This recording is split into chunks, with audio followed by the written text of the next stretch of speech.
I mean, you look at this, it's like you're in the Twilight Zone. Now, we're going to be looking at this in depth today. A little in-depth overview of what we're talking about here with Israel and how much land they actually occupy.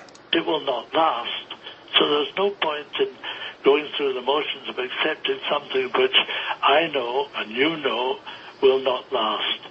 And so before it could be settled, before any change of heart on the part of the Israelis, Mr. Arafat died, as we know. Yes. Remember, he died of a broken heart because he could have brokered this deal that was so unfair. Some have called him a severe terrorist. Indeed, he is not a terrorist. He was a man of peace, a man with a great heart. Okay, so he's a man of peace, Yasser Arafat, a man of a great heart.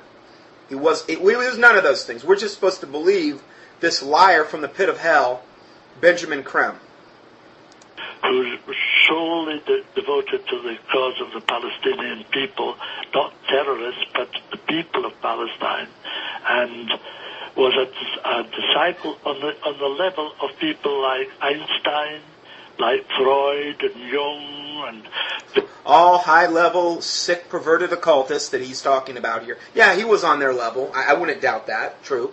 Various second-degree initiates like that. Notice, he says second-degree initiates. This is a witchcraft type of term. Witchcraft, they're initiates into the mystery religions and these types of things. A man of tremendous stature. I don't know about you, but personally, I couldn't even hardly stand to look at the guy. I mean, he was so demon-possessed that I could barely even stand to look at him. But evidently, Benjamin Creme has a very high opinion of him.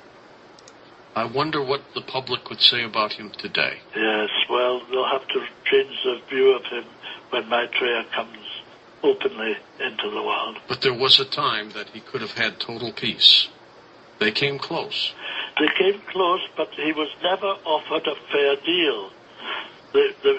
Again, 41% of the land wasn't a fair deal. Why did they deserve any percent is what I need to know. And we're going to look at that in depth in a second here. The Israelis had built so many... We're at the top of the hour, Benjamin.